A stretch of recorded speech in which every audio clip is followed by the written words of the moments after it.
ফিরহাদ হাকিম তিনি চাইছেন একটি সসম্মানে ইস্তফা দেওয়ার এবং একই সঙ্গে পুরসভাকে যে ডিফাউন্ড করে রেখে কমিশনারকে দিয়ে চালানোর চেষ্টা হচ্ছে এর প্রেক্ষিতে তাকে মেয়র পদ থেকে ইস্তফা দেওয়ার অনুমতি দিয়েছেন মমতা বন্দ্যোপাধ্যায়। ইলিগাল কনস্ট্রাকশন নিয়ে প্রশ্নের মুখে পড়তে হয়। মুখ্যমন্ত্রী সরাসরি ফিরহাদ হাকিমকে প্রশ্ন করেছিলেন। আর তারপর এই মুহূর্তের সবথেকে বড় খবর যে খবর নিয়ে জল্পনা ছিল, ফিরহাদ হাকিম আজকে মুখ্যমন্ত্রীর প্রশাসনিক বৈঠকে যোগ দিয়েছিলেন। সেখানে বেশ কিছু বিষয় মেয়রকে প্রশ্নের মুখে পড়তে হয়। ইলিগাল কনস্ট্রাকশন নিয়ে প্রশ্নের মুখে পড়তে হয়। মুখ্যমন্ত্রী সরাসরি ফিরহাদ হাকিমকে প্রশ্ন করেছিলেন।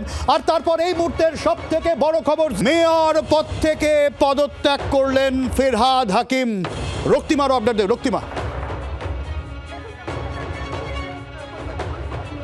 রক্তিমা, দেখো, তোমাকে জানিয়ে রাখি, কলকাতা পুরসভার মেয়র পদ থেকে ইস্তফা ফিরহাদ হাকিম এবং নিয়ম অনুযায়ী তার ইস্তফা পত্র কিন্তু জমা দিতে হবে কলকাতা পুরসভার চেয়ারপারসন মালা রায়ের কাছে।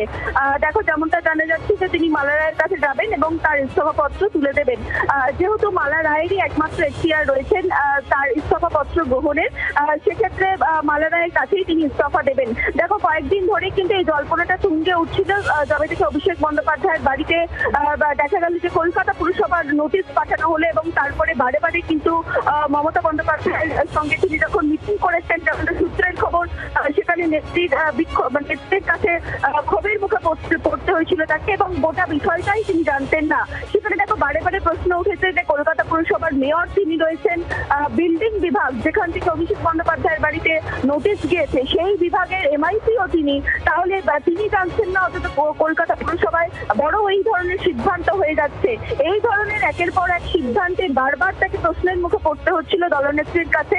এবং আজকেও কিন্তু দেখা গেল, আজকে তিনি যখন সরাসরি মুখ্যমন্ত্রী শুভেন্দু অধিকারীর আহ্বানে নবান্নে যখন প্রশাসনিক বৈঠকে তিনি যাচ্ছিলেন, সেই সময়ও কিন্তু একাধিক প্রশ্ন উঠছিল এবং সেই যে জল্পনা যেটা কয়েকদিন ধরেই শুরু হয়েছিল, বলা যায় একেবারে যে সরকার পরিবর্তনের পর থেকেই যে জল্পনা শুরু হয়েছিল, সেই জল্পনার আজকে অবসান ঘটলো।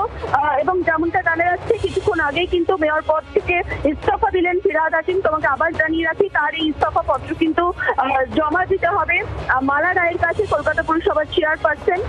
তিনি একমাত্র তার ইস্তফা পত্র নেওয়ার তার এখতিয়ার রয়েছে। যেমনটা জানা যাচ্ছে, সেই মালা রায়ের কাছে গিয়ে তিনি কিন্তু যে তার চিঠি কিন্তু সরাসরি গিয়ে তিনি মালা রায়ের হাতে দেবেন এবং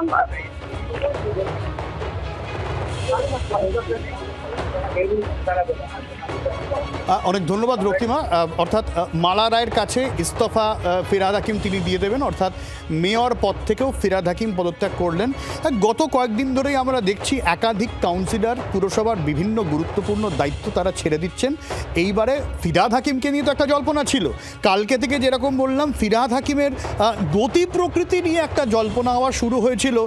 কারণ ফিরহাদ হাকিম ঋতব্রত যখন গিয়েছিলেন বিধানসভায়, তার আগে গেলেন। তারপর মমতা বন্দ্যোপাধ্যায়ের ধর্নায় ফিরহাদ হাকিমকে দেখা গিয়েছিল, কিন্তু মূল মঞ্চে ফিরহাদ হাকিমকে খুব একটা দেখা গেছিল বলে আমার অন্তত মনে পড়ছে না। ফলে ধর্নায় ছিলেন, আবার ছিলেন না, এরকম একটা বিষয়। আর তারপর আজকে মুখ্যমন্ত্রীর প্রশাসনিক বৈঠক এবং সেখানে মুখ্যমন্ত্রী সরাসরি মেয়রকে প্রশ্ন করেন অবৈধ নির্মাণ নিয়ে। ঠিক তারপরে মেয়র হিসেবে ফিরহাদ হাকিমের পদত্যাগ অত্যন্ত জল্পনার একটা আবহ তৈরি করে, অত্যন্ত চর্চার একটা জায়গা তৈরি করে। যে জল্পনা আগে ছিল, মেয়রের দায়িত্ব থেকে হয়তো ফিরহাদ হাকিম সরে যেতে চান, এবার পদত্যাগ। ফিরহাদ হাকিম তিনি চাইছেন একটি সসম্মানে ইস্তফা দেওয়ার এবং একই সঙ্গে পুরসভাকে যে ডিফাউন্ড করে রেখে কমিশনারকে দিয়ে চালানোর চেষ্টা হচ্ছে এর প্রেক্ষিতে তাকে মেয়র পদ থেকে ইস্তফা দেওয়ার অনুমতি দিয়েছেন মমতা বন্দ্যোপাধ্যায়। বাংলার আওয়াজ, বাঙালির আবেগ, জি 24 ঘন্টা।